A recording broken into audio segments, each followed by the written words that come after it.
Hello, this is Robert Shapiro. It says Brian Degenhart because I and Elaine Kamarck are recording this for Blogging Heads TV, and we use Brian's sign-in from Blogging Heads TV.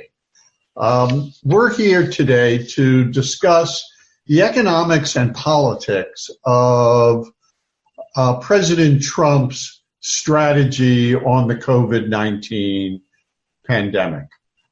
In a recent essay that I published in Washington Monthly, entitled, "Here's How Much Trump Will Cost the U.S. Economy," I contrasted two things. One is the basic strategy that the United States has followed compared to Germany and South Korea, and the expected economic costs of the pandemic in each country.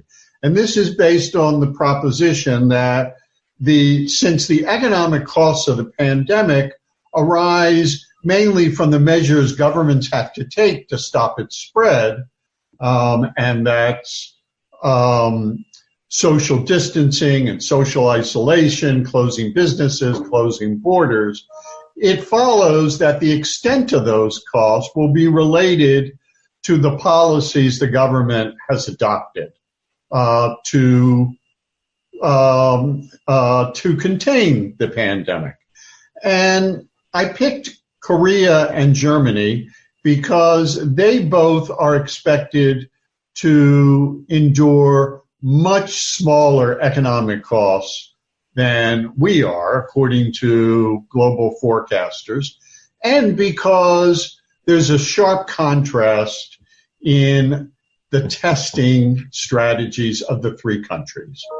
Korea initiated testing at the first sign of the pandemic on January 28th. And she did also extensive contact tracing of everyone who the test showed were infected and quarantined everyone infected. Germany started later than Korea, and Germany started testing and contact tracing on around March 1st.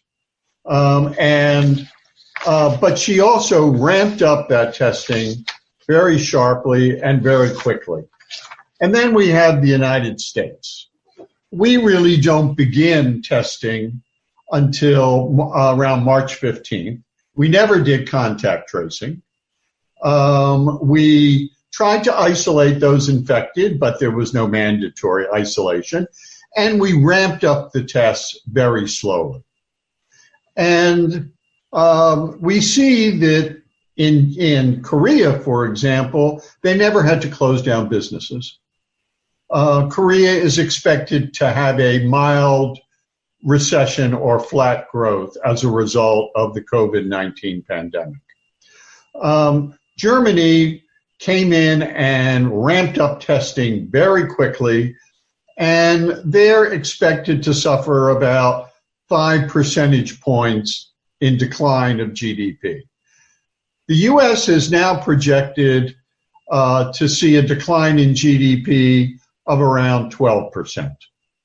So when we compare the strategy the United States followed of delaying testing, never contact tracing, and very slow ramp up of the testing with these other countries, we can get a sense of why we had to impose much stricter regulation of our businesses and our behavior and the economic costs of that.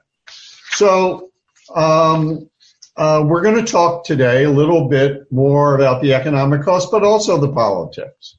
And Elaine Kamarck from the Brookings Institution and Harvard University, and an old friend, colleague, and collaborator of mine, going back to the Clinton administration and before, is one of the nation's leading political scientists.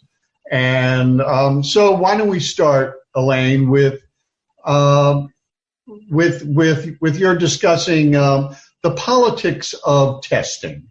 Why do you think politically we were so slow and have ramped up so little and have done almost no contact tracing? Well, thanks, Rob. And that the economics of this are pretty devastating, as you point out in the Washington Monthly article. I mean, it really is frightening to look at how long this might go on and the economic hit we're going to take from it. The testing situation is still somewhat of a mystery, but here's what we know. We know that the president himself was very late to the game in terms of urging the federal government to get on with testing. We also know that the CDC was slow in getting testing done. And then there was also a bit of bad luck, which is the CDC manufactured its first tests and they were polluted at the manufacturing site. So basically they were no good. So so it's a combination of starting late plus some bad luck. Weren't we offered tests earlier by the World Health Organization? Well, the decision before the CDC did its own test was that they would do their own test because they thought they would do a better test than the World Health Organization. And that was a bit of, American arrogance, and they might have been right to do it. I mean, there are a lot of tests around that are not so good, that's for sure. But I think the biggest problem actually comes after that, after the CDC test fails. The FDA has rules and regulations that allow companies, either state laboratories or private companies, to produce tests. Those are fairly convoluted, but as many regs are, for justifiable reasons. In other words, you don't want faulty tests out there in the public. So what was happening is, as the reality was growing that we had inadequate testing, and as the president was in denial of this, there were laboratories and both public and private all around the country that were asking for permission to develop their own tests. This is apparently not as complicated as developing therapeutics or a vaccine. And in fact, the FDA took a long time to discover that, guess what? They had this authority called the EUA, Emergency Use Authorization. This was put into the FDA statutes after Ebola for precisely this situation, so that when you really were in urgent need, you just got rid of everything, right, and let everybody go out and try to come up with their tests. And the need to protect the public was balanced against the need to get something done quickly. The delay in letting granting emergency use authorizations was really the big problem here, because a lot of places would be ahead of the curve had that happened in a more timely manner. Well, bureaucracies often misfire and take a long time, et cetera. What most Americans saw as South Korea was ramping up testing, and then Germany, was President Trump denying that there was any threat of a pandemic in the United States, refusing to listen to advice from numerous advisors and public health officials that there was a terrible threat. That advice started in late December of last year. And yet, in early March, he was calling the notion that the United States was going to suffer a serious pandemic a hoax. Yeah, that's right. What are the politics of that? Well, see, that's interesting. Part of this is, of course, just the weirdness of Donald Trump. All right. Donald Trump marches to his own drummer all the time. It is sometimes in sync with the country, and sometimes it's dramatically out of sync. And he also is buoyed by the fact that he has this hardcore support. that tends to believe anything he says, even when there's evidence to the contrary. So part of this was just the personality of Donald Trump. But I think the more fundamental issue here is the inexperience of not just Trump, but his Oval Office team. They were very slow, as was the FDA administrator, to realize the powers that a president has in dealing with something like this. So the two big examples that I've been using are his slowness, the slowness of the FDA to start giving out these emergency use authorizations to laboratories. And the second one is the difficulty he had getting his head around the Defense Production Act, which, after all, it was put into law in 1950. It's not exactly a new thing, but it took him weeks to even talk about it. Then when he talked about it, it took weeks for him to actually implement it. And it is a law that is designed for the American government to tell private industry, you will make this at this cost. And you must make it. And of course, all of his free market instincts, and I understand them, but they were wrong in this instance. All of his free market instincts, the instincts of his close friends, said, oh no, we can never do price controls. We can never tell industry what to do. Well, frankly, if he just pulled the trigger on that quicker, we would have been ahead of the game on ventilators and on PPE, personal protective equipment. And I think if you step back, there are two things to the Trump presidency that often get, mushed in together. One is his tendency to just talk off the top of his head, okay, and outright lie or misrepresent things. But the second thing is the depth of inexperience that he has. So let me put it this way. No one expects the President of the United States to come into office knowing what an EUA at the Food and Drug Administration is. But most presidents understand the federal government enough to know that there's elaborate bureaucratic hassles and red tape, but there are also ways to get around them. And this president did not know that. Right. Well, of course, every president is hostage to his own character. And Donald Trump's character seems to involve not only routinely lying, but denying realities that don't correspond to his worldview. Yeah. The world ought to work. And he certainly didn't think that the way the world ought to work was that he would be facing a terrible pandemic and an economic collapse in his reelection year. And so there is, I think, a lot of evidence of simply personal denial.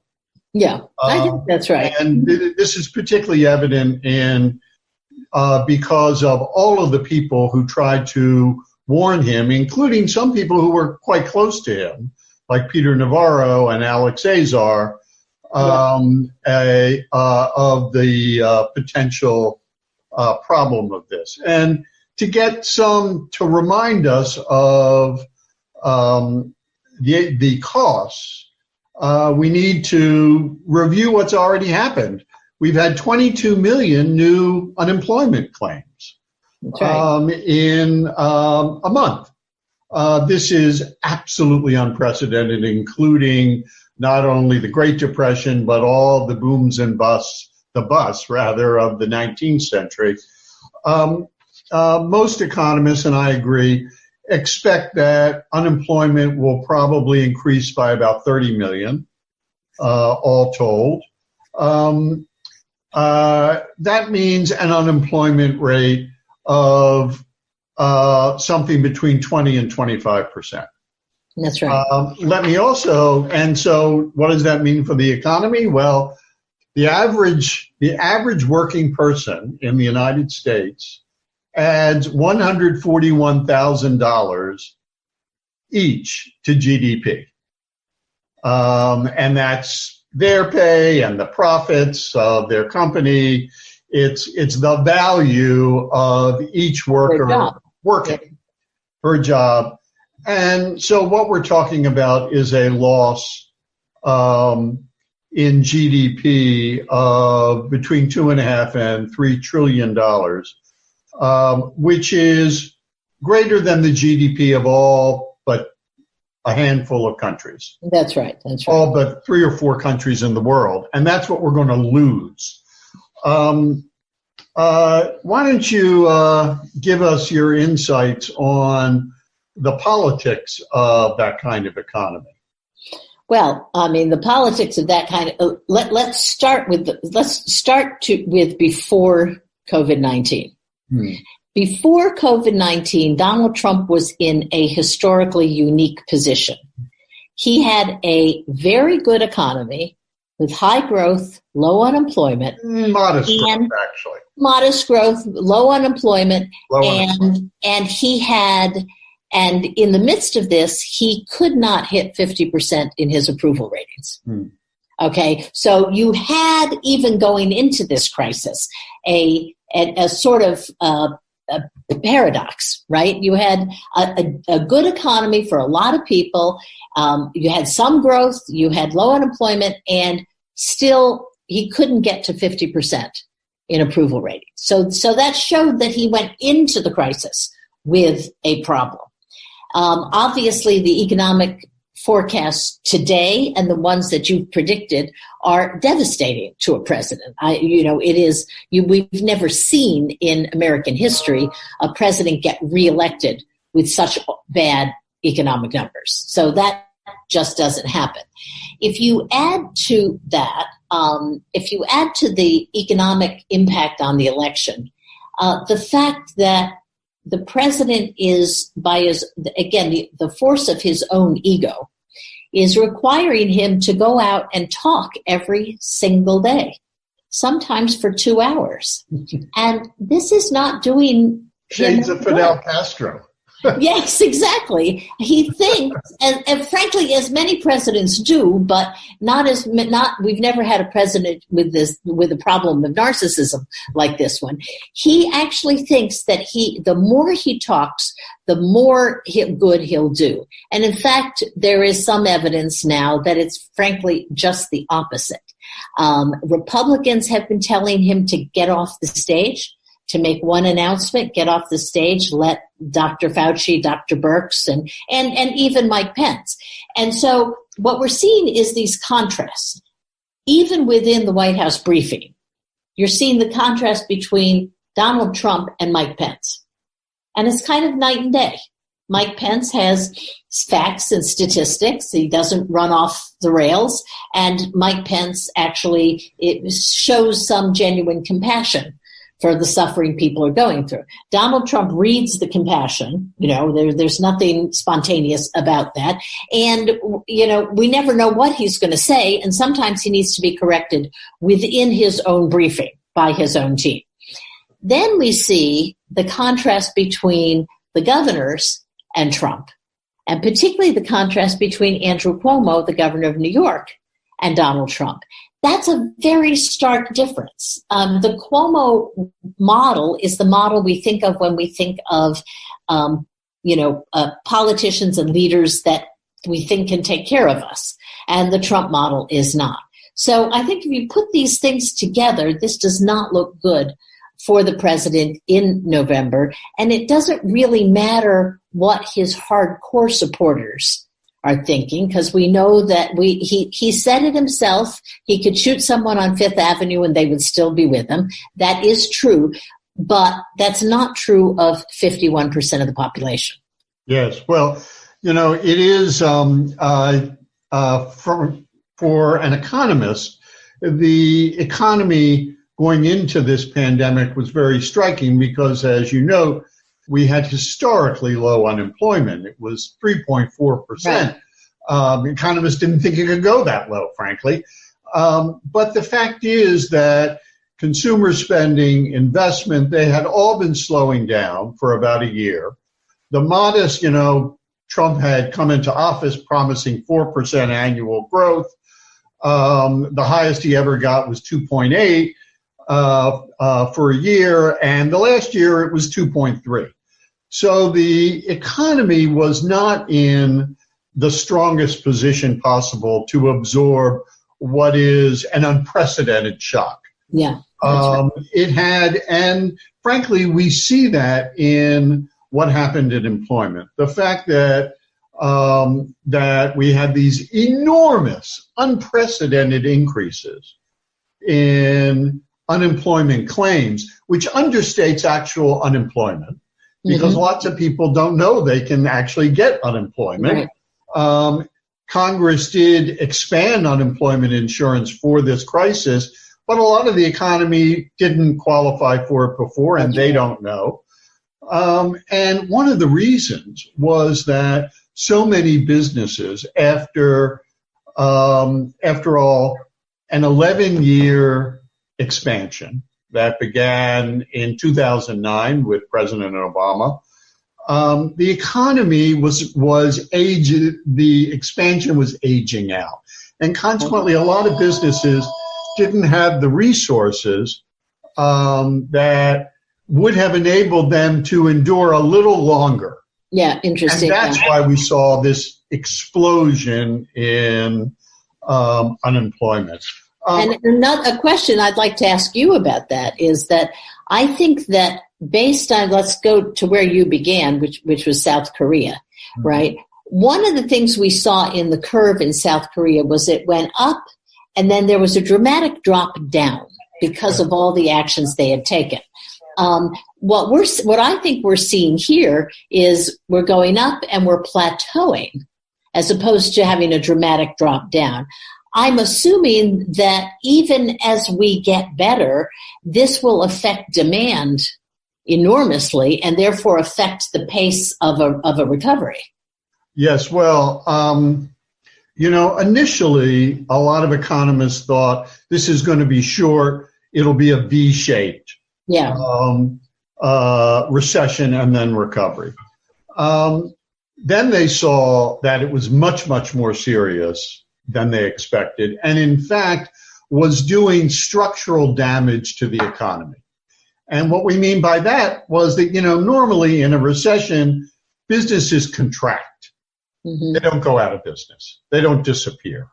What we're seeing is the destruction of probably hundreds of thousands of businesses across the country.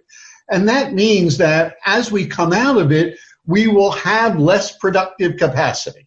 Yeah. And that tells you that the recovery is going to look somewhere between a U, where you have a long period of down and then a more gradual up, or even worse would be an L. That's where you go down, you hit a plateau, and you just continue. That's, of course, what happened in the 1930s. The big difference here is that the government isn't paralyzed this time, as it was from 1929 to 1933, and has put in place lots of measures to ameliorate this. However, how much they will be able to ameliorate the structural damage to the economy is really unclear. And a lot of this is going, as it should, to the healthcare system and to giving people money to get by without their paychecks. Some of it is going to, quote unquote, small businesses, which is, it's not what most people think of as a small business. I was going to say the more press there is on this, the worse that looks. Yes, it's any business with 500 or fewer employees. The bigger businesses are getting special Treasury bailouts. But the fact is, what we've seen is that businesses with 1, 2, 3, 400 employees, they had accounting firms working on their applications for these loans, which were or grants, which were enormous from the get-go. And whereas the millions of small businesses that had to do it on their own or use their accountant who was mainly busy with much bigger clients are still left in the queue. Yeah. And so whether it's Donald Trump or Joe Biden is the next president, he is not going to see a boom. That's right. This will be very hard. And I think the final point here is we don't really come out of this until there is a vaccine, and a vaccine that has been administered to a sizable portion of the population.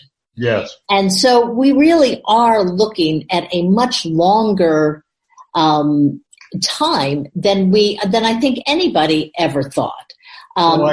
The only encouraging news I see of this entire landscape actually has to do with treatments and a vaccine. And the reason for that is that this is a global pandemic.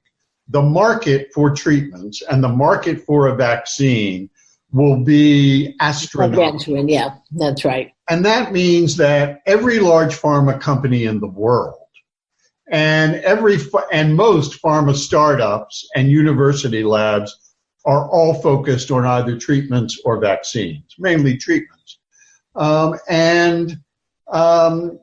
That increases the likelihood that we'll get something fairly quickly. Right. Well, certainly a vaccine, not more than it'll take a year, certainly. As we say, from your lips to God's ears. Well, I thank you very much, Elaine. This has been great. It's been fun.